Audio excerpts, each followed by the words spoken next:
Hola a todos y bienvenidos a un nuevo episodio del podcast de Smalltech. Hoy vamos a hablar sobre las brechas. El episodio de hoy se titula Cerrando brechas, tecnología con sentido en la educación.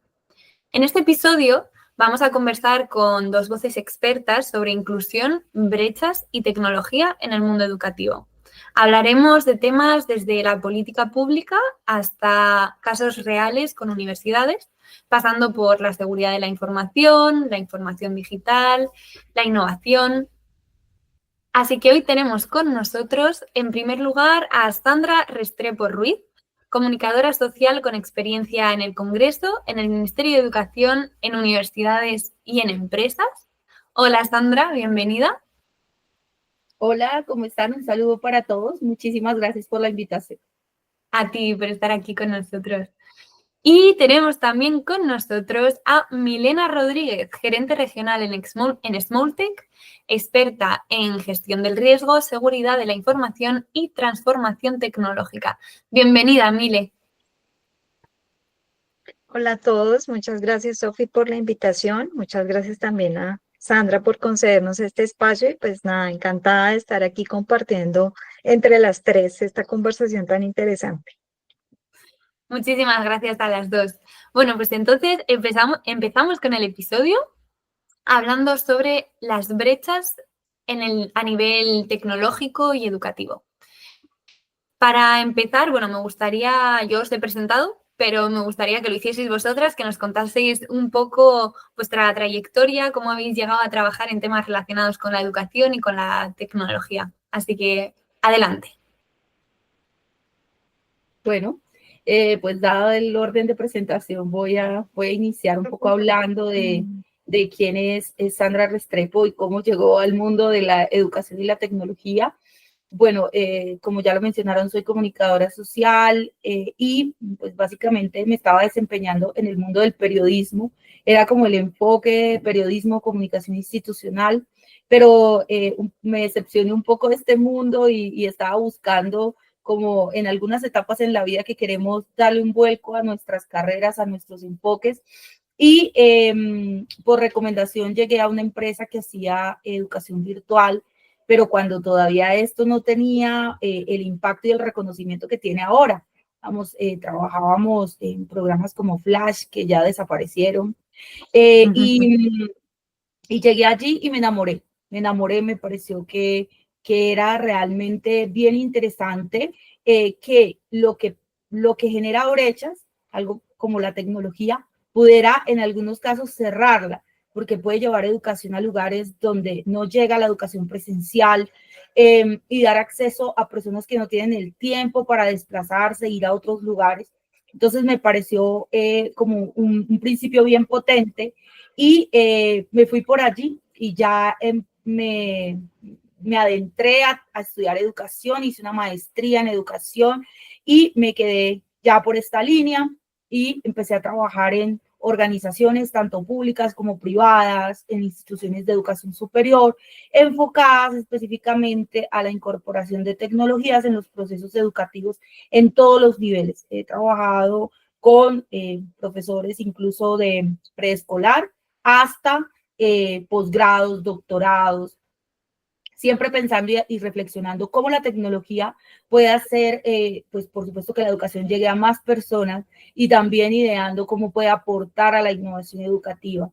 Y a esto me he dedicado pues en más o menos unos 13, 14 años, y realmente creo que hay mucho por hacer, pero también considero que desde el momento en que yo llegué a hoy, esto ha evolucionado tremendamente, sobre todo pues en los países latinoamericanos, donde quizás no llegó tan rápido como a otros países, digamos, como europeos, asiáticos, precisamente por los temas de conectividad y los temas de alfabetización digital. Entonces, creo yo que ese ha sido un poco como el panorama o el recorrido del por qué trabajo en estos temas.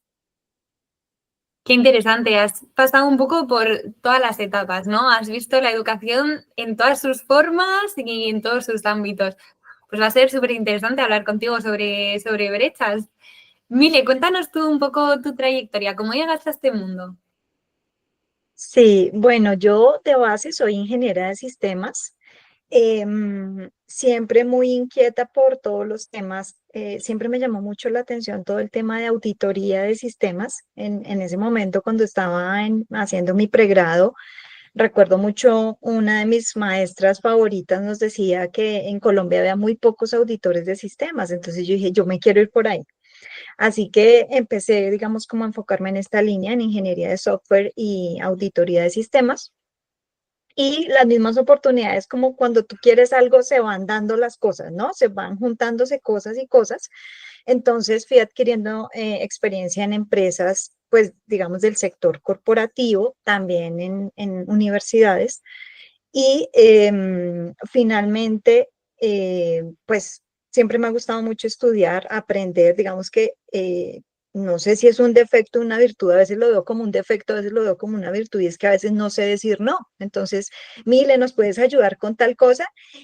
Bueno, pero yo a veces ni siquiera lo sé hacer, ¿sí? Entonces me pongo a estudiar y todo. Entonces surgió la oportunidad de hacer una maestría. En ese momento estamos hablando como de 2011 más o menos. Era un boom de universidades españolas ofreciendo programas aquí en Colombia virtuales, cuando pues sinceramente no tenía yo las posibilidades económicas para acceder a una maestría presencial aquí en Colombia porque eran carísimas y los cupos eran, mejor dicho, súper competidos. Entonces yo dije, bueno, pues yo nunca he estudiado nada virtual, pues vamos a hacerlo. Yo dije, y efectivamente fui mi propio conejillo de Indias en este proceso de transformación digital. Hubiera anhelado muchísimo en ese momento, realmente estamos hablando ya de hace 14 años, tener las oportunidades y las herramientas que hoy en día tienen pues las personas que estudian virtual, ¿no? En ese momento era a punta de PDFs y de reuniones, en ese momento recuerdo por Skype, y allí mismo te hacían la evaluación en Skype. Tú te conectabas a la cámara y ibas diligenciando en tu hojita, ibas anotando las preguntas y respondías y ya, pero pues la verdad que pues tú sabías que estabas respondiendo, pero el docente te estaba allí mirando, entonces era realmente muy difícil. Sin embargo, pues el hecho de poder culminar este proceso me ayudó bastante. Seguí pues con mi tema laboral y demás, y llega un punto en el que dije, bueno, yo quiero cambiar. Llevaba 13 años en la misma empresa, había pasado por muchos cargos, había hecho muchas cosas, pero llegó un punto en el que yo dije, yo quiero cambiar. ¿M? Y en ese momento, más o menos al año, se presenta la oportunidad de trabajar con Smalltech. Entonces digo, bueno, es algo totalmente diferente. Yo venía trabajando temas de seguridad de la información, así que venir al tema comercial, pues no era precisamente lo que yo tenía dentro del panorama, pero se dio la oportunidad, así que eh, entré realmente saliéndome de mi zona de confort. No fue fácil al principio, pero realmente me enamoró mucho la compañía, mis compañeros, la visión, la forma como trabaja Smalltech, mis jefes, obviamente, nuestro CEO, que es Ricardo Vea, que realmente es la inspiración para todos. Yo digo que más que la cara visible de Smalltech, es realmente alguien que para nosotros es quien nos orienta y nos guía, ¿no? Quisiéramos todos como llegar a ser como él, o por lo menos yo lo veo así. Entonces, por eso aterricé en estos temas con la experiencia que había tenido en algunas universidades y en el sector corporativo, y enfocado obviamente en temas de seguridad de la información. Ese ha sido como mi recorrido y el por qué estoy acá. Qué interesante, has pasado también por el punto de vista alumno, también la brecha la sufriste al tener que Yo, adaptarte tan rápido a, vaya, clases por Skype, bastante. ¿qué cosa es esta? Qué Sí, bueno. sí. Pues quería haceros una pregunta abierta a las dos. ¿Por qué creéis que hoy en día, en 2025, sigue siendo urgente hablar de inclusión y brechas en la educación? Porque, Mile, tú nos has hablado de 2011. Quizás en ese entonces se hablaba y era un tema más en auge, pero ¿por qué hoy sigue siendo importante? ¿Qué es lo que avanza y qué es lo que no avanza? Eh, Bueno, La que quiera contestar estamos, primero. todos participamos. Bueno, no, yo quisiera, de pronto, desde el punto de vista, efectivamente, porque lo he sufrido, en el buen sentido de la palabra, no es que haya sido una tortura, ni mucho menos, al contrario, creo que esto fortalece muchas habilidades y te reta de una manera especial. Pero creería que el tema de transformación digital en general no ha llegado de forma equitativa. Creo que cada quien ha tenido que surtir su camino, y lo digo por experiencia, de la manera que mejor ha podido hacerlo. En ese sentido, pues lo que vemos a hoy, ¿cierto? Es que todavía hay una gran diferenciación en temas de no solo conectividad, sino acceso a la educación en zonas rurales versus las zonas urbanas o los grandes centros poblados, ¿cierto? Diferenciación también en los modelos educativos en instituciones privadas versus las públicas, por hacer un comparativo, obviamente. Inclusive entre los mismos países, a veces pensamos que toda Latinoamérica se comporta de la misma manera, pero no.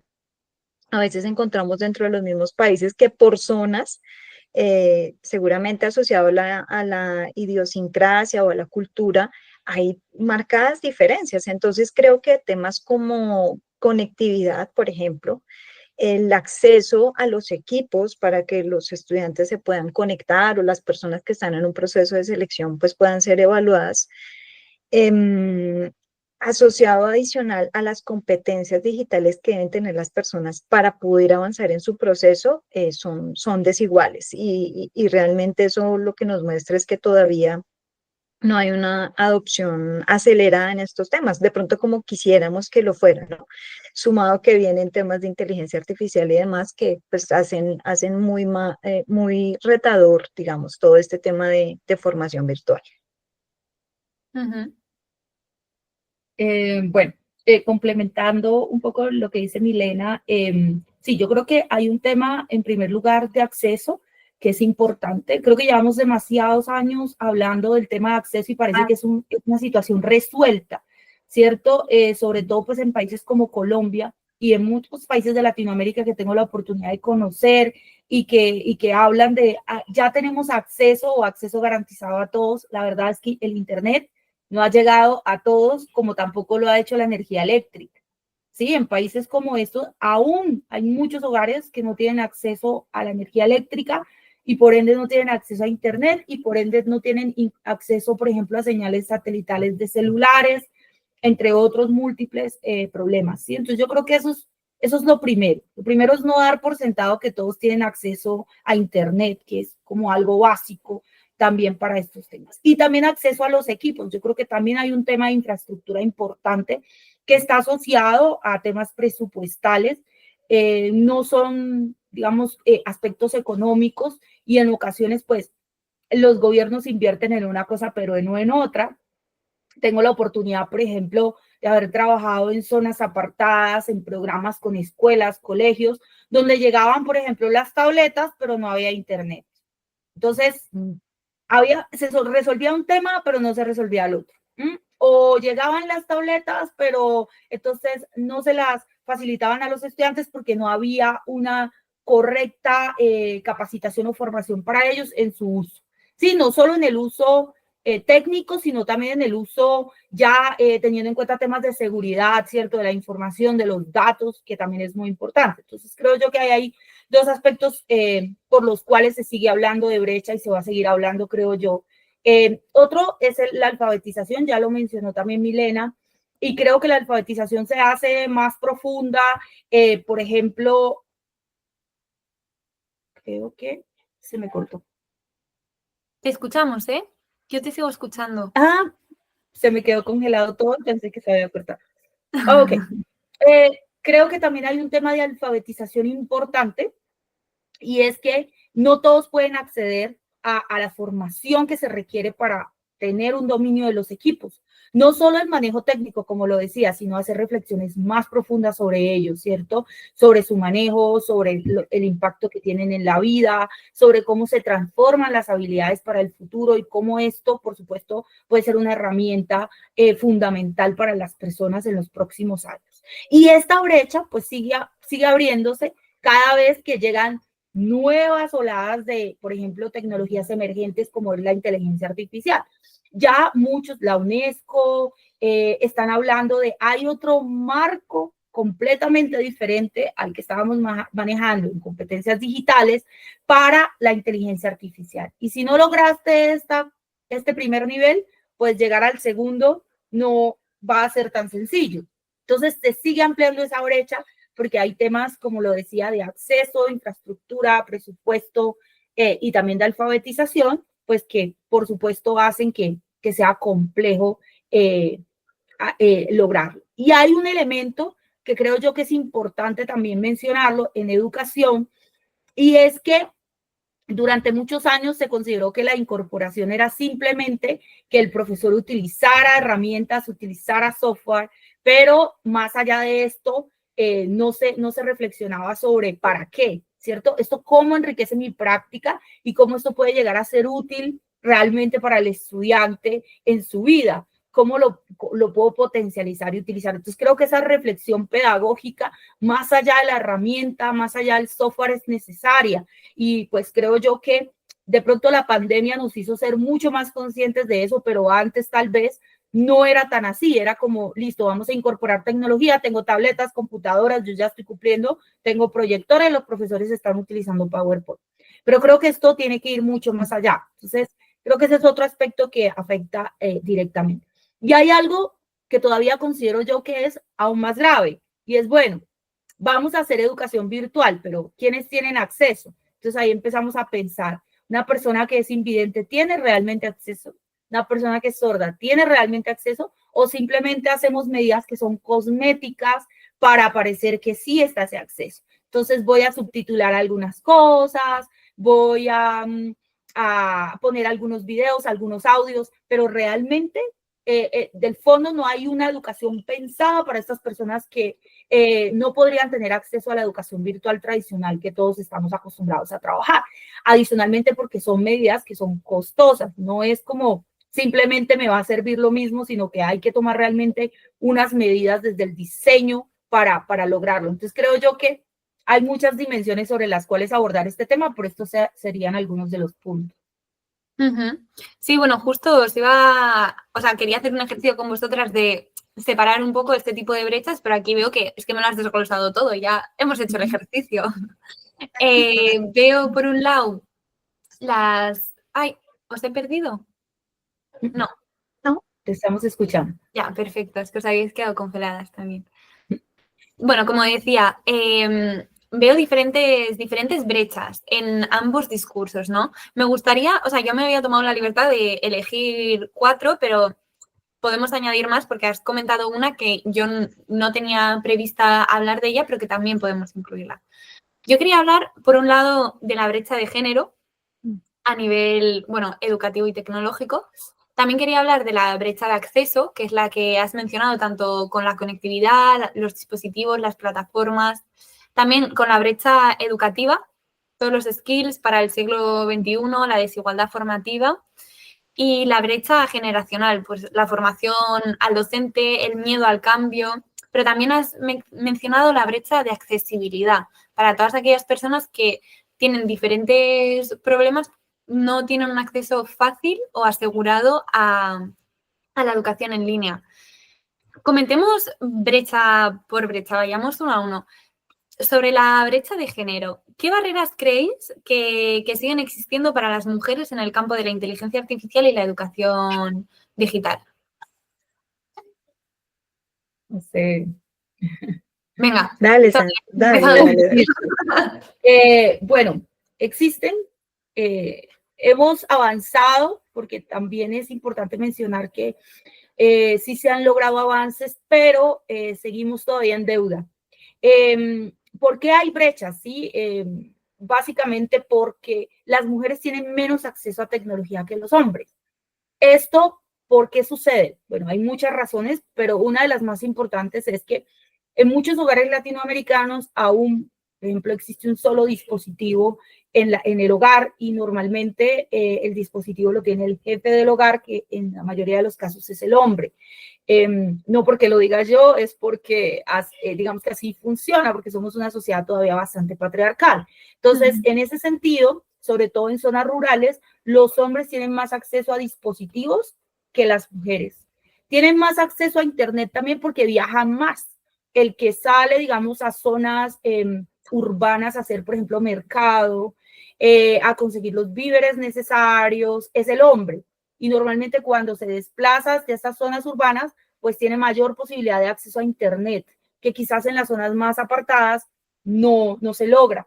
Entonces, normalmente tiene también acceso por ese lado. Entonces, en el cotidiano, el hombre tiene más acceso a dispositivos y a Internet que la mujer. O sea, ahí hay un primer elemento que definitivamente marca la brecha.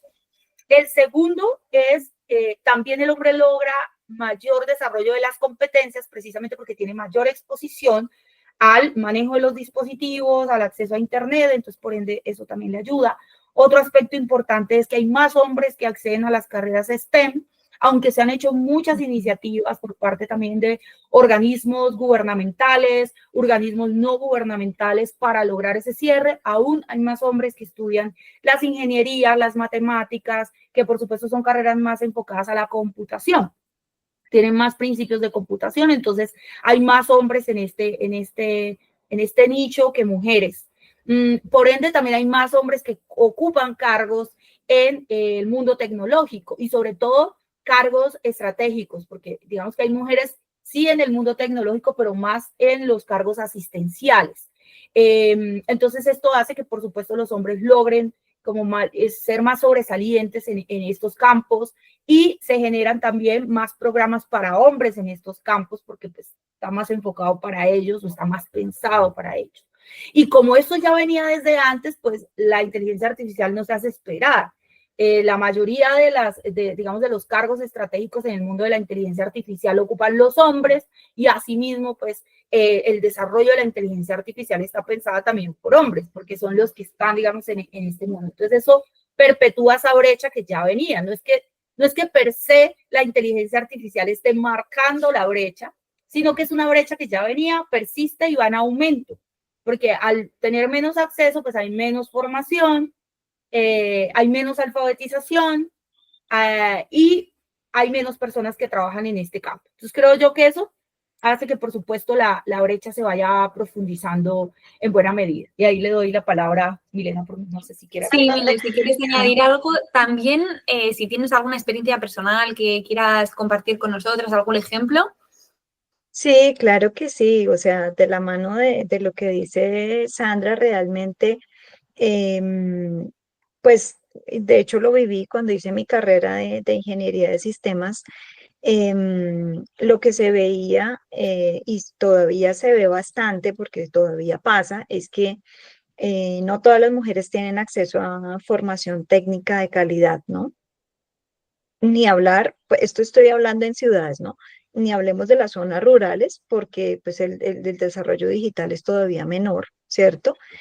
Y yo creo realmente que esta brecha inicia desde los primeros años, porque no hay un enfoque para las niñas realmente en los temas de STEM, ¿sí? De ciencia, de tecnología, de todo este tema, realmente no hay un enfoque en ese sentido.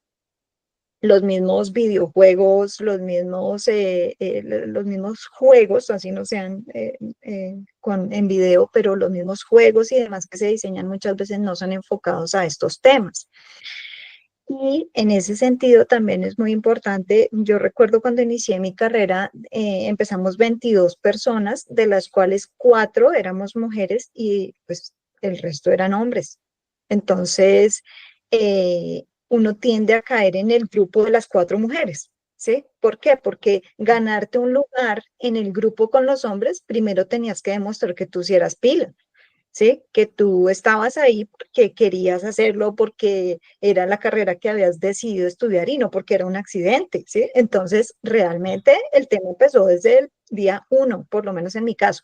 Y no lo digo con rencor, al contrario, todo esto creo que hace parte de lo que tú finalmente recoges muchos años después, ¿no? Pero no es fácil. Entonces, ahora seguramente el acceso es mayor, ahora seguramente la balanza está mucho más equilibrada en cuestión de géneros, ¿verdad?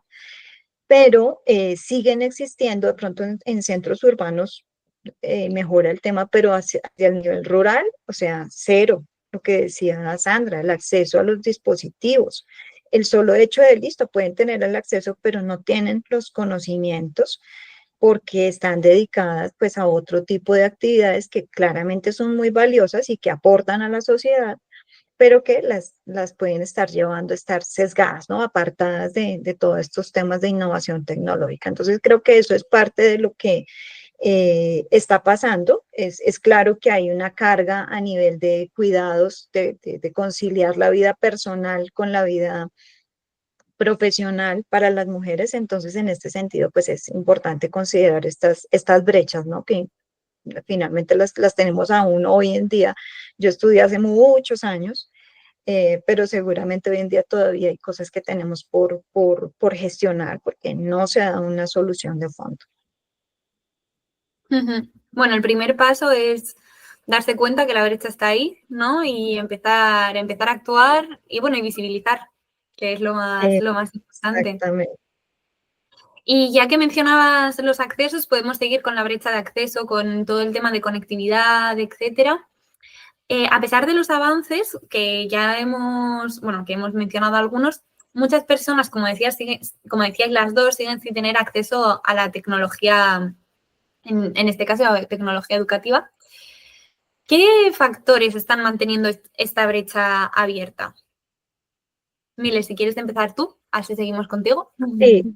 Sí, yo creería que lo principal es esa brecha digital, ¿no? O de conectividad, ¿no? Que está pues relacionada directamente con temas de infraestructura, porque no es lo mismo la infraestructura en una ciudad principal a zonas rurales. Inclusive lo vemos aquí con el tema de 5G.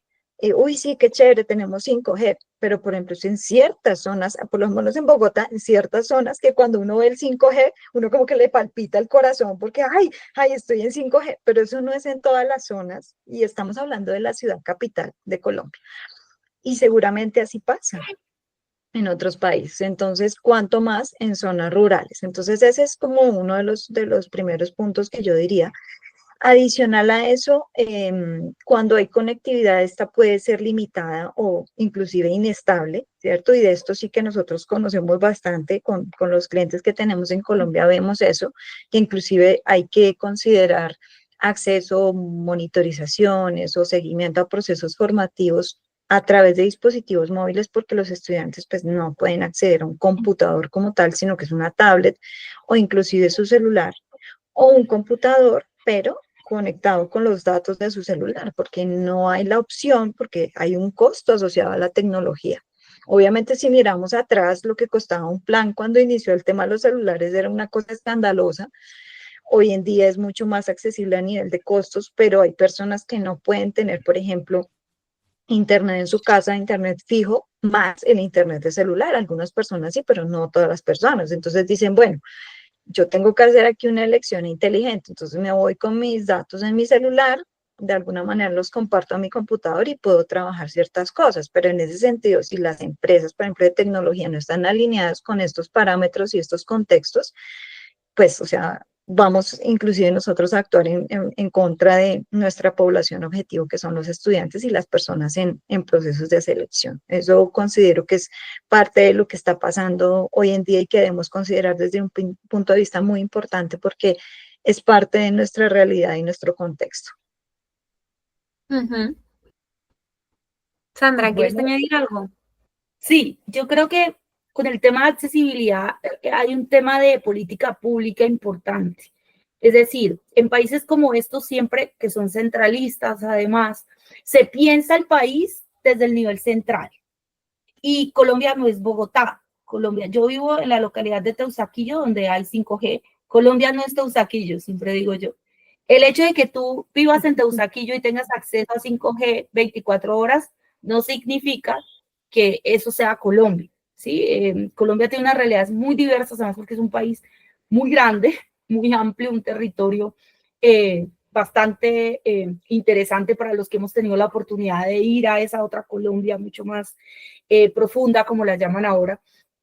Y creo yo que eso es importante tenerlo en cuenta. Es bueno, cómo estamos generando nuestra política pública, que de ahí se deriva, por supuesto, el tema de presupuesto para diferentes asignaciones, entre esas, pues desde el Ministerio de las Tecnologías, todo el tema de conectividad, infraestructura, lo estamos pensando desde acá. Y eso pasó, por ejemplo, hace algunos años, yo sé que Milena lo debe recordar, con los puntos Vive Digital. Entonces hicieron unos puntos Vive Digital en todo el territorio nacional, bueno, en algunas partes estratégicas, y tú ibas al punto Vive Digital y nunca había internet. Nunca había internet, o sea, se supone que ahí las personas podían acudir a estos kioscos, se podían conectar desde sus tablets, celulares, computadoras, pero realmente el acceso era muy malo, era casi nulo, o sea, casi nunca había internet. Entonces, es como que se piensa a la Colombia desde acá, desde las condiciones que tenemos nosotros en Bogotá, que incluso así todo no son 100% estables. Y esto, por supuesto, relega las provincias que de pronto no tienen estas mismas características. Y esto pasa, por ejemplo, con la educación virtual. Yo he tenido la posibilidad de participar en proyectos donde vamos a formar docentes en todo el territorio nacional y te das cuenta que hay lugares donde ellos no van a poder ingresar a la plataforma, no se van a poder loguear, no van a poder hacer el curso ahí, sencillamente porque su internet no se los permite. Porque como decía Milena, tienen un celular y ya. Con eso es que tienen acceso. Entonces, ¿qué hay que pensar allí? Bueno, ¿cómo garantizamos el acceso para estas personas? No, hagamos una experiencia offline o hagamos una experiencia por WhatsApp, porque es el medio que todos pueden abrir con el nivel de internet que tengan, porque realmente pues facilita mucho que se cargue todo por allí. Entonces, sí todavía falta pensarse mucho más Colombia desde esas realidades diversas, menos desde lo que significa pues estar en el nivel central. Entonces, agregaría esto, que es un tema importante desde la política pública que nos compete a todos. Mira, justo ahora que mencionas lo de WhatsApp, tuve también una entrevista con Margarita Araque, que me comentaba que uno de los proyectos que ella desarrolló en Colombia fue gracias a WhatsApp, que pudieron mantener las clases y todo, o sea, les mandaban los materiales o las tabletas, como decís vosotros, por correo, y por WhatsApp les ponían en contacto con los profesores y me pareció, bueno, algo que, bueno, yo no había escuchado y me pareció súper interesante y como al final, si se quiere dar la educación, si se quiere dar acceso, se puede y se encuentran las formas. Y hablando... Sofi, una cosita que también quisiera comentar y es que a veces también no nos damos cuenta o no acatamos o no nos damos cuenta en el sentido como muy práctico sobre la alfabetización digital, porque el hecho de tener un celular no significa que yo lo sé usar con fines educativos. Seguramente yo sé, no sé, hacer TikToks, videos, bueno, no sé, tener una videollamada, tomar fotografías y cosas así, pero eso no significa realmente que yo como estudiante o como docente, ¿sí? Eh, tenga las habilidades, ¿cierto?, necesarias para poder aprovechar plenamente esa herramienta digital, que en este caso pues, puede ser un celular, una tablet, para un fin educativo, ¿sí? Entonces, a veces pensamos, y claro, los chicos de hoy en día son un volador, los chiquitines vemos que vienen con un chip diferente y ellos automáticamente toman un dispositivo electrónico, ellos ya saben, tienen como una mecánica ya diferente, pero eso no necesariamente indica que están capacitados o que cuentan con las habilidades digitales necesarias para que su proceso educativo sea exitoso y para que el uso de esos recursos realmente se aproveche al máximo como debería ser. Entonces creo que también hay que aterrizar un poco esa idea porque lo que decía Sandra, no es mandar la tablet y ya, ¿m? Así tenga internet, si tenga sus conexiones, bueno, pero ¿cuál es el mejor uso que se le puede dar, además asociado a temas éticos, ¿no? Esto es un elemento para tu formación. Entonces hay que cuidarlo, hay que aprovechar al máximo los diferentes recursos. Sí, justamente, bueno, de esto quería hablar, de la brecha educativa o formativa. ¿Creéis que se está dando la formación necesaria tanto a alumnos como profesores para poder utilizar los dispositivos? ¿O dónde creéis que está fallando el sistema? Nos comentabas antes, Sandra, por ejemplo, sí, se les ha enseñado a los profesores a hacer PowerPoints, a que tengan una pizarra electrónica. ¿Pero es eso realmente lo que necesitan? ¿Esa es la formación que necesitan para poder meterse en este mundo del e-learning? Yo creo que hay que empezar por una reflexión mucho más primigenia en el sentido más pedagógico, ¿no? Porque finalmente la labor del docente es convertirse en el mundo de la educación digital en un guía de su estudiante. Y eso pues trae una responsabilidad que no solo es yo imparto mi clase, sino que adicionalmente yo también apoyo a mi estudiante para que mi estudiante logre esas habilidades que requiere para estudiar y aprovechar las tecnologías, pues por supuesto para obtener una ventaja formativa, en este caso una ventaja de aprendizaje. Entonces es muy importante reflexionar desde lo metodológico, desde lo pedagógico, porque la incorporación de tecnologías no es simplemente comprar, digo yo, y traigo este concepto desde el reggaetón, poner bling bling a la educación. Entonces compramos 20 computadoras, 3 tablets, una pizarra inteligente, porque eso no es realmente lo que se requiere. Lo que se requiere precisamente es que el docente haga una reflexión de cómo la tecnología puede potenciar su asignatura y cómo puede esto apoyar y brindarle andamiaje al estudiante para que logre sus resultados de aprendizaje. Y cuando uno hace una reflexión de esa índole, pues el resultado siempre va a ser una incorporación mucho más integral en el proceso, pero no es un deber solo del docente, es un deber institucional. Si la institución no hace una apuesta por esto, va a ser muy difícil que cada docente desde su asignatura lo haga, porque hay docentes que sí se toman el tiempo, se forman, porque además yo coordiné una ruta docente digital, entonces tuve la posibilidad de brindar formación a los docentes de manera, pues, constante durante todo el año, y muchos, tú siempre veías que eran los mismos los que iban a las formaciones, los mismos. Sí, son los mismos que son un poco más curiosos, que les interesa esto, que generan otras dinámicas, que son mucho más innovadores en su práctica, pero y todos los otros que no van, ¿qué hacemos con ellos? ¿Cierto? Entonces creo que la institución tiene una necesidad de hacer una apuesta y que asimismo esa apuesta pues constituya planes de formación permanente, equipos, porque además pretenden que el docente incorpore tecnología, pero no quieren invertir en tecnología, no quieren comprar un software, entonces al docente le toca con herramientas gratuitas, le toca como buscar hasta que la herramienta le dé las posibilidades y después le toca abandonarla y buscar otra parecida que se lo permita nuevamente. Entonces creo que esto es una apuesta institucionales y a la par, y también cuando hablo de instituciones no solo me refiero a las universidades o a los colegios, sino también a el gobierno, ¿sí? Los estados, porque desde allí, por supuesto, es que se derivan los presupuestos, por ejemplo, para la educación pública, que entonces se queda un poco más relegada porque tienen menos presupuesto para esto. Y esto hace que efectivamente el estudiante pueda entrar en esa línea también. Y ahora viene esa otra parte que creo yo que está haciendo más falta. A los docentes se les están brindando las formaciones, pero y a los estudiantes, además de la inducción, se les está dando formación sobre esto, se les está dando alfabetización digital, y vuelvo a lo que decía Milena, se está entendiendo una teoría que ya además se desestimó hace muchos años, que se llamaban los nativos digitales, y se decía que había gente que ya tenía esto incorporado, pero esto ya se demostró que no funciona tan así. Y ahorita cuando hablemos de las brechas generacionales vamos a profundizar un poco más en eso. Entonces, creo que a los estudiantes hace falta darles una atención más clara sobre, por ejemplo, los temas asociados a inteligencia artificial y nuevas tecnologías.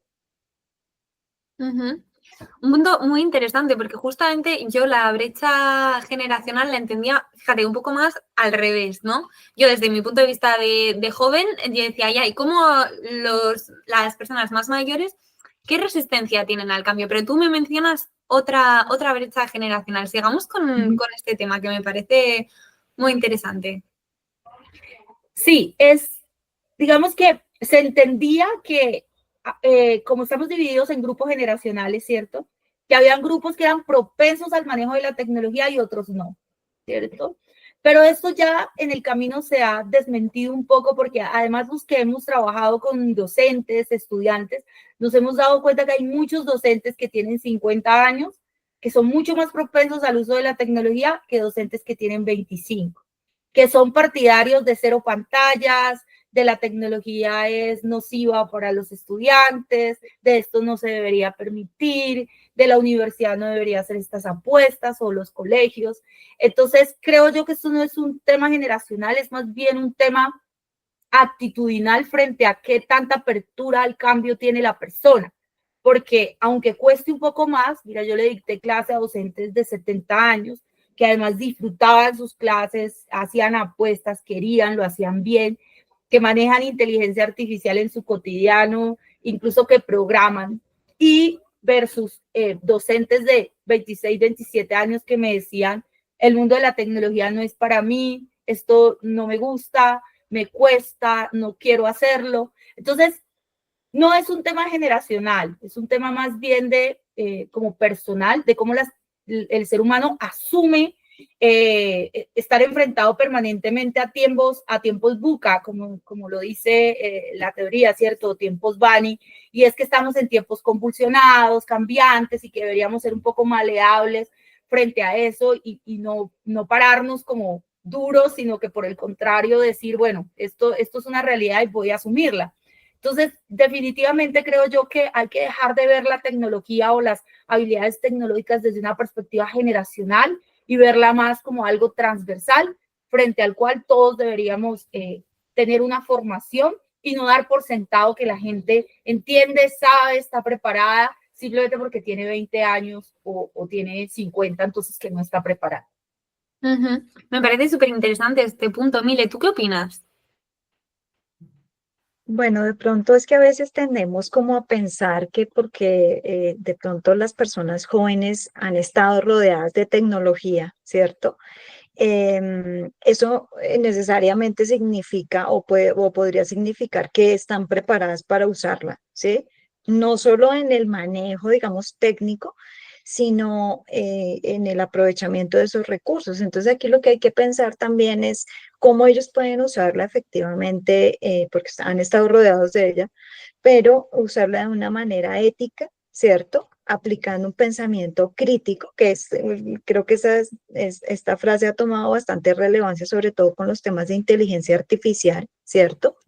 Y también de manera responsable, ¿sí? Porque ahora en lo que mencionaba Sandra, yo recordaba, nosotros tenemos muchos contactos a veces de docentes que nos escriben buscando contactar con el equipo de ventas porque quisieran ellos mismos contratar las licencias de supervisión, porque les duele saber que sus estudiantes pues están cometiendo fraude, que no están realmente, inclusive casos de suplantación y demás, y se sienten tan afectados por la situación y dice, si yo tengo que pagar las licencias, yo las pago, ¿sí?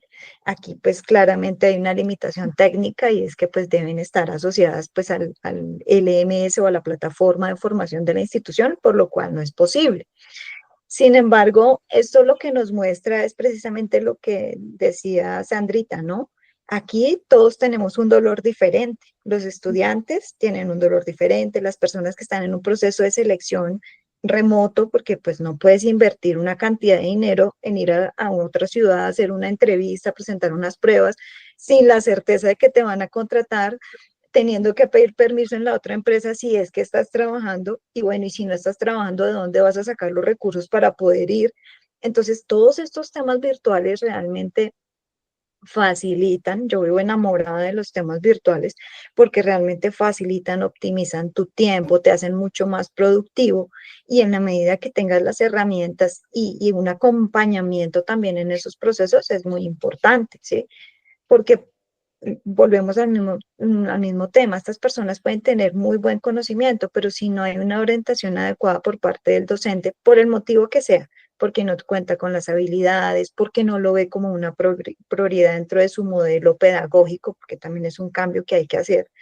Entonces, en este sentido, pues vamos a ver que esta brecha se sigue ampliando y que yo estoy de acuerdo con Sandra, no es un tema de la edad. ¿Sí? Ese cuento que escuchamos por ahí, que el loro viejo no aprende a hablar, no hay nada más falso que eso, ¿sí? el cerebro humano tiene una cualidad o un mecanismo que se llama neurogénesis y lo que hace es que regenera las neuronas. Cada vez que tú aprendes algo, es como si les inyectaras, mejor dicho, el turbo a esas neuronas y se van reproduciendo, se van regenerando. Entonces, al contrario, una persona que busca y lo tenemos conocido por varios casos de la ciencia, donde, por ejemplo, personas que leen mucho, que buscan aprender cosas nuevas, aprender un idioma, son personas que a futuro seguramente no van a sufrir, por ejemplo, un Alzheimer, porque están todo tiempo ejercitando pues su mente, aprendiendo cosas nuevas. Entonces, de acuerdo totalmente con Sandra en el sentido que esa brecha generacional creo que es más como una excusa que a veces tenemos para decir, no, es que los chicos van volando y los docentes se han quedado relegados. No, realmente no es tan así a la hora del té. Ujú. Quizás deberíamos volver a, o sea, cambiar el nombre a esta brecha, ¿no? En vez de brecha generacional, brecha ética o brecha, sí, brecha ética al final, porque como decía, bueno, como decíais las dos, o sea, al final es el docente o el alumno el que va a adaptarse a esta nueva tecnología sin depender de su edad. Exactamente, exactamente. Así es. Qué interesante, me gusta mucho este punto. Sí, y con la inteligencia artificial está pasando algo bien interesante y es que los chicos la usan, pero la usan sin una reflexión crítica al respecto, lo que decía Milet. Y hay un estudio que hace el Foro Económico Mundial que nos dice que aquellas personas que utilizan de manera crítica la inteligencia artificial a su favor potencian sus habilidades de una manera abismal, pero aquellas que no caen en sus habilidades también de manera abismal. Entonces, ¿cómo están utilizando ahora la inteligencia artificial? Y los estudiantes en muchos casos piensan que le están haciendo un mal al docente o a la institución, es haciendo, copian y pegan y tal cual, no leen, no revisan. Y pues esto no es un uso realmente de la inteligencia artificial, es un desperdicio, porque si la utilizaras toda la potencia que tiene, pues serías capaz de hacer cosas mucho más increíbles que esas, pero tú también te estarías preparando, formando para ser un adversario crítico de esa inteligencia artificial y logras que tus neuronas estén pues, en actividad constante y no caes en lo que ahora conocemos como un sedentarismo cognitivo. Y es que básicamente, pues no tengo necesidad de pensar porque ya todo está hecho. Pues es realmente una reflexión pues muy pobre en todas las posibilidades que tiene la inteligencia artificial, que realmente podrían potenciar lo que nosotros hacemos como seres humanos. Entonces creo yo que ahí a los estudiantes les hace falta muchísima formación para lograr que esa brecha se cierre y que realmente el uso que le estén dando a esa inteligencia artificial pues lo lleve a potencializar las actividades que hacen normalmente. Y eso es alfabetización, aunque no parezca, porque parece ser que la alfabetización solo es uso de la herramienta, pero no. Estas reflexiones también hacen parte de la alfabetización porque de hecho la UNESCO que nos dice, ese es el tercer nivel, el más importante. Cuando tú logras eso, entonces eres competente digitalmente hablando en el mundo de la inteligencia artificial. Claro, yo creo que esa formación en realidad es necesaria para todos, o sea, tanto como docentes, alumnos, nosotros mismos como empleados de una empresa. Al final es una herramienta que se nos ha dado de la noche a la mañana, bueno, de la noche a la mañana, ¿me entendéis? Y que no sabemos realmente sacarle todo su potencial. Al final, bueno, yo creo que el aspecto crítico, que esto lo hemos hablado en otras entrevistas, es algo indispensable, que tenemos que mantenerlo y hacerle las preguntas correctas, porque a veces, bueno, por ejemplo, ChatGPT alucina un poco y nos dice, nos vende las cosas de una forma súper alegre y súper entusiasta y nos dice, no sé, se me ocurre, es el mayor evento de Asia y en realidad es uno insignificante, pero vamos, que el aspecto crítico tiene que estar ahí, hay que releerse y me parece muy, muy interesante este punto que dices, me gusta el hilo que le hemos dado a esta brecha. Y quería preguntaros, de todas estas brechas que hemos ido hablando, ¿cuál creéis que es la que más duele? ¿Y cuál a vosotras os quita más el sueño? ¿Cuál os preocupa más y cuál creéis que es la que más preocupa? Si queréis, una me puede responder a cada pregunta. Sí, Adelante, venga, ¿has empezado a hablar? Listo. Bueno, yo a mí me ocupan mucho los temas de género, los he investigado, de alguna manera he visibilizado esto en diferentes espacios, en conferencias, ponencias. Me duele mucho porque soy mujer, soy latinoamericana, soy una mujer educada en la educación pública, y pues siento que esto sí constituye una desventaja cuando llegas al mundo laboral, cuando llegas, por ejemplo, a tu formación en educación superior y pasaste por un colegio donde quizás esta formación o el acceso a la tecnología prácticamente no existía, pues para cerrar esa brecha te toca hacer mucho más esfuerzo. Entonces me gustaría que menos mujeres pues tuviesen que pasar por esto, que más mujeres pudiesen tener un efecto participativo real en la toma de decisiones en el mundo de la tecnología, para pensar una tecnología desde el ámbito de la mujer también. Entonces, esa me duele profundamente.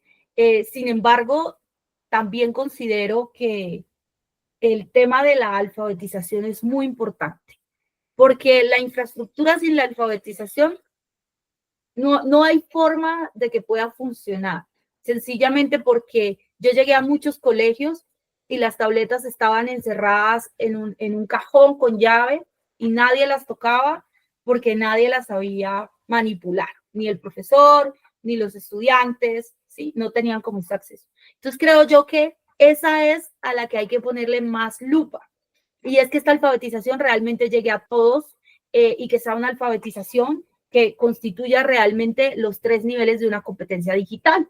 Un nivel exploratorio, más desde el uso, un nivel intermedio o integrador, donde yo ya pueda implementar estas tecnologías en mi cotidiano y pueda aportar al desarrollo de mis actividades diarias, y un nivel innovador, donde yo ya pueda desarrollar cosas nuevas y plantear innovación a partir del uso de esas tecnologías. Porque nosotros entendemos alfabetización y nos quedamos en ese primer nivel, que es el explorador, y no vamos más allá. Entonces creo que ahí nos falta también ser mucho más conscientes de que la competencia digital es como la competencia del segundo idioma. Funciona de la misma manera, y de hecho el estándar europeo la plantea más o menos en la misma línea. A1, A2, B1, B2, C1, C2, que es donde realmente vemos cómo la persona puede ser competente digitalmente hablando, porque esto no es tan sencillo como creemos, de simplemente yo manejo el computador, envío el correo, manejo un software, sino que tiene pues unas complejidades importantes. Entonces, esa sería un poco como la línea. Yo creo que la infraestructura es importante, el presupuesto es importante, la política pública, pero siento yo que la apuesta por la alfabetización pues es urgente, pero entendida desde allí, desde cómo podemos ser realmente competentes digitales. Muy interesante, me gustan los 2 puntos que has evocado, Mile. ¿Tú estás de acuerdo? ¿Cuál es la que más te preocupa a ti y cuál es la que te preocupa a ti y la que crees que preocupa en general el resto? Sí, creo que por ser mujeres, obviamente tenemos una, pues, llamémoslo una percepción desde lo vivido, obviamente desde unos roles muy diferentes, pero sí aterrizado lo que ha sido nuestra propia experiencia, ¿no? Entendiendo que hoy en día yo formo parte de una empresa de tecnología, Sandra obviamente es una experta en todos estos temas de educación, de pedagogía y demás, y ha crecido y ha tenido la oportunidad seguramente de ver muchos escenarios, no solo aquí en Colombia, sino en otros países. Y que son cosas que resuenan, ¿no? Cuando tú vas a otro país y ves que pasa lo mismo, o sea, tú te sientes acompañado, pero a la vez como que dices, ahora ya me preocupé más, porque esto no es solamente de Colombia. Entonces, creo que esa sería la brecha que más me duele, por decirlo así. Creo que esa desigualdad digital, ¿cierto? Frente a las mujeres, pues obviamente es injusta, pero también es a veces tan silenciosa y tan poco percibida, que como que ni siquiera nosotros mismos como mujeres la vemos, inclusive la encontramos en temas de inteligencia artificial. Yo recuerdo mucho de mis primeras conversaciones con Sandra, cuando ella hablaba sobre el tema de IA y sesgos de género. Yo decía, oye, yo no me había percatado del tema, pero es verdad. Tú ves el asistente virtual, Pepita, no sé qué, y le decía, y tuve una experiencia con mi EPS, que es las empresas que prestan los servicios de salud aquí en Colombia, donde el asistente se llama, ahora Santiago se llama, y me sonaba raro, o sea, me sonaba raro, y yo decía, pero ¿por qué me suena raro? O sea, como que de cierta manera hasta me incomodaba, mira lo que estoy diciendo. Y cuando veo esta charla de Sandra, se lo tuve que comentar. Digo, oye, de verdad, yo no había reflexionado y soy mujer. Y mira, y me duele esta brecha, pero a veces es porque entendemos que a veces no es tan fácil llegar a estos espacios, a estos contextos, que terminamos adaptándonos también a ese mismo contexto que lo normalizamos, ¿no? Normalizamos esas situaciones que están pasando, que no necesariamente son graves, pero que realmente si no se actúa, si no se toman realmente decisiones firmes y de fondo sobre estos temas, pues van a seguir ampliando esa brecha, ¿sí? Y realmente lo que me gustaría mucho más es que una mujer, sea una niña, ¿sí? En un contexto, por ejemplo, rural, o una mujer ya adulta que no puede acceder a ciertos estudios porque no tiene el conocimiento suficiente para manejar una plataforma o lo que sea, ¿cierto? O una mujer que tenga unas excelentes habilidades, pero que por diferentes temas de conectividad no puede lograr, ¿cierto?, avanzar en su formación. Esto creo que es lo que más me mueve y lo que he sentido que es con lo que más he tenido que luchar, ¿no? Es claro que con la tecnología realmente se pueden transformar vidas, esto es claro para todos, pero la reflexión aquí sería que pues debe venir acompañada, ¿cierto?, de una inclusión que realmente sea real, que sea tangible, que haya empatía, ¿cierto? Y realmente una intención genuina de no dejar a nadie por fuera, más allá de que sea mujer o no, ¿sí? Sino que realmente puede ser un chico o un hombre adulto, pero que no esté afectado por todos estos temas de conectividad, de sesgos, digamos, que lo vemos hoy en día y que realmente es triste ver que una persona quiera estudiar y que simplemente hay unos recursos limitados y el solo hecho de pensar en una formación virtual, pues es un imaginario, ¿no? Es un sueño porque no es posible o no es tan fácil alcanzarlo, ¿sí? Creo que esa es la brecha que más me duele y creo que es parte de la que me motiva a trabajar cada día, es parte de los, pues, digamos, principios que trabajamos como tal desde nuestra compañía, que la formación llegue a todos y hacer también parte en el diseño de nuestra herramienta de este tipo de contextos y entender que es parte de la realidad y que son necesidades que nosotros tenemos que atender, no con nuestros clientes, porque nuestros clientes son las instituciones, las organizaciones, sino con nuestro usuario final, porque realmente él es nuestro cliente más importante, porque es quien realmente a través del apoyo en tecnología va a poder conseguir su logro académico, que pues es básicamente lo que buscamos fortalecer y dar mayor acceso, ¿no? Dentro de lo que cabe en nuestro rol. Uh-huh. Pues me tocan mucho los temas que habéis comentado. Sinceramente, desde mi punto de vista, también la brecha que más me duele, bueno, es la brecha de género. Como comentabais las dos, bueno, pues a nivel personal, ¿no? Todas lo hemos vivido en algún momento y nos hemos tenido que enfrentar a ello. Por suerte, existen, bueno, asociaciones y existen proyectos que se están haciendo al respecto. Yo cuando vivía en Alemania, yo estaba en un grupo de chicas que era Girls in Tech y nada, y simplemente lo que nos dedicábamos era organizar eventos para que chicas que trabajan en la tecnología se conozcan entre ellas y sean un apoyo y asistan a los eventos en conjunto y desarrollen ideas juntas, etcétera. Entonces, al final entre nosotras nos ayudamos y también, bueno, hay hombres también que nos apoyan, por supuesto. Es una lucha, bueno, que a nivel personal pues toca un poquito más y a nivel más general, efectivamente, bueno, el acceso a todos, ¿no? O sea, creo que cada brecha es importante y cada brecha debe de solucionarse a su debido tiempo, pero si debiésemos enfocarnos en una, bueno, elegiría también, pues como vosotras, la de acceso. Bueno, este episodio, sinceramente, yo creo que nos da para un episodio parte 2, porque hemos puesto todos los problemas encima de la mesa, pero siento ganas de hablar de las soluciones, de qué pensáis que se puede hacer, etcétera. Así que lo tenemos que dejar aquí porque se nos acaba el tiempo, lo hemos sobrepasado, la verdad, pero no podía dejar de escucharos. Así que voy a hacer una pregunta para cerrar, y si os apetece que hagamos una parte 2, yo encantada de hacerla. Mi pregunta es, ¿qué tendencia, que es la pregunta que hacemos a todos los invitados, ¿qué tendencia creéis que va a pasar en los próximos 5 a 10 años que aún no esté pasando? Y quiero que me digáis una relacionada a la tecnología y otra relacionada a la educación. Sandra, adelante. Que te veo con ganas de hablar.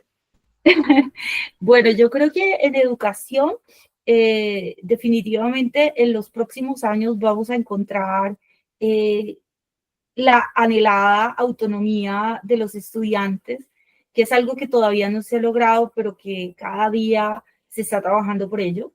Y es que el estudiante sea cada vez más autónomo, y esto, por supuesto, en esto aporta muchísimo la educación digital, y que el docente sea más un guía, menos un tenedor del saber, y que todo el proceso esté centrado en él, y más que realmente el estudiante sea el centro.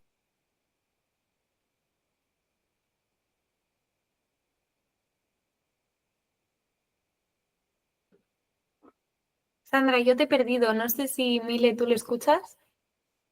Sí, ahora sí, no. ¿Me escuchan? Ahora, creo que has vuelto. Ahora sí. ¿Hasta dónde me quedé? Al principio, no hemos escuchado mucho. Sí. Bueno, El estudiante es el centro. Entonces, sí, creo yo que el estudiante...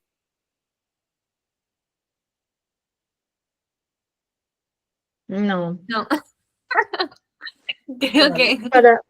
Para concluir, se nos ralentizó. Sí, ahí ya me escuchan. Ahora sí. Dale. Creo yo que el estudiante se convierta en el centro, es decir, que todo gire alrededor de él, y que realmente el docente se convierta en un guía, pero que adicional a eso el estudiante sea muy autónomo, es decir, que toda la iniciativa parta de él, que él sea protagonista, sea el que alone su proceso de aprendizaje, y que realmente las instituciones y los docentes sean más esos entes que acompañan al estudiante.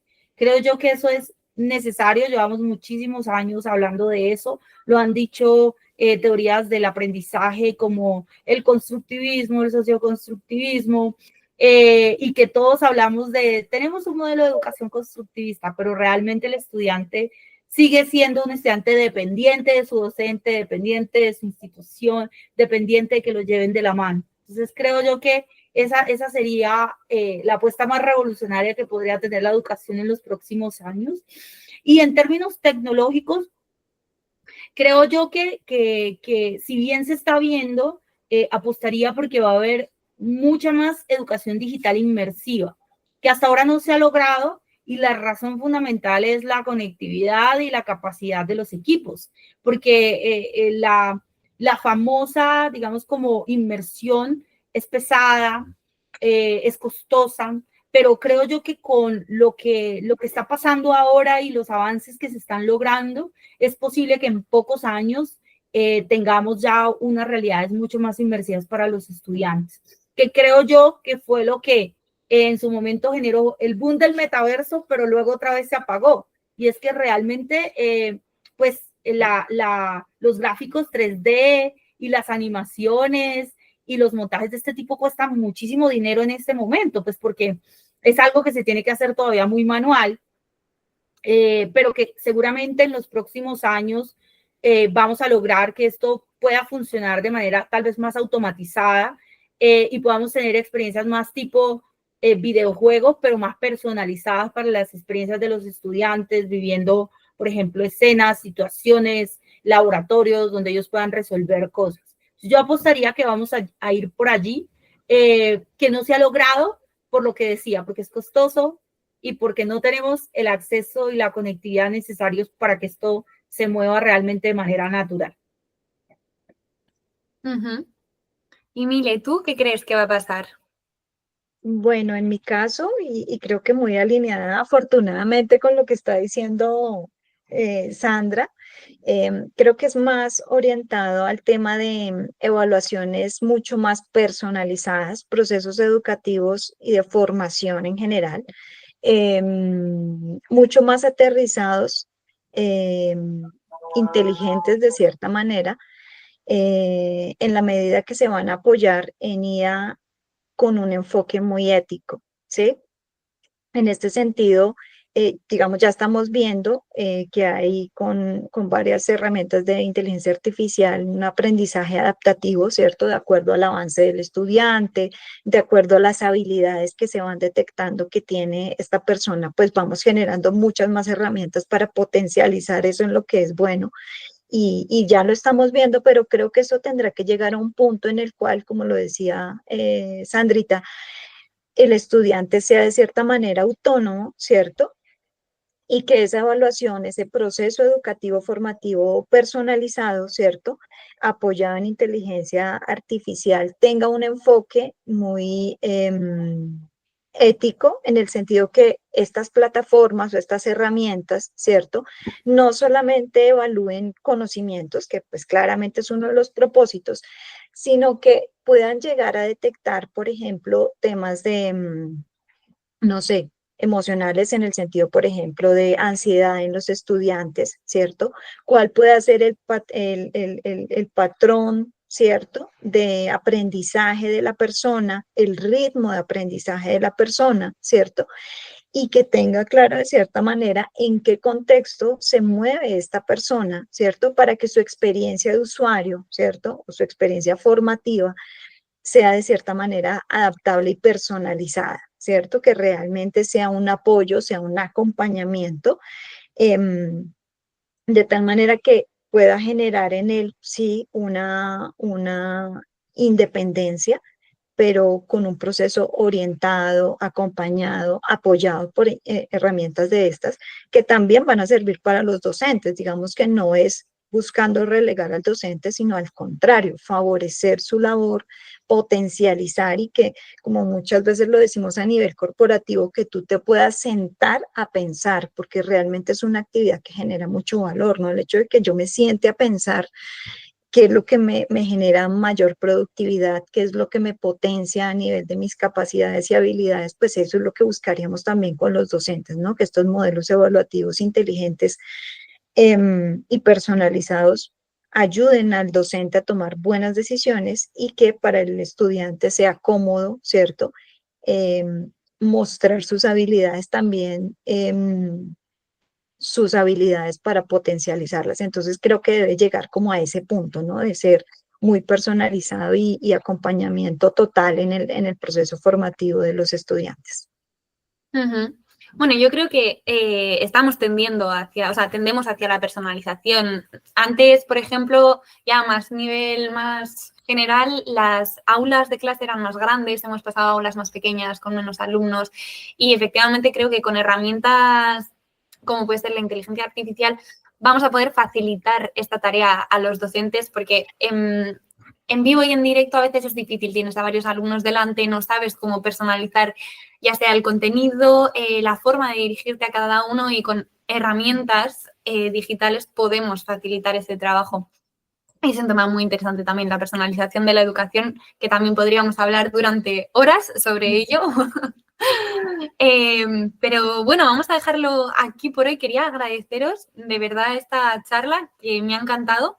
Hemos hablado sobre brechas tanto en la educación como a nivel tecnológico y sobre todo, bueno, en la educación tecnológica. Ha sido una charla muy interesante, he aprendido muchísimo. Muchísimas gracias a las dos por compartirnos vuestros diferentes puntos de vista.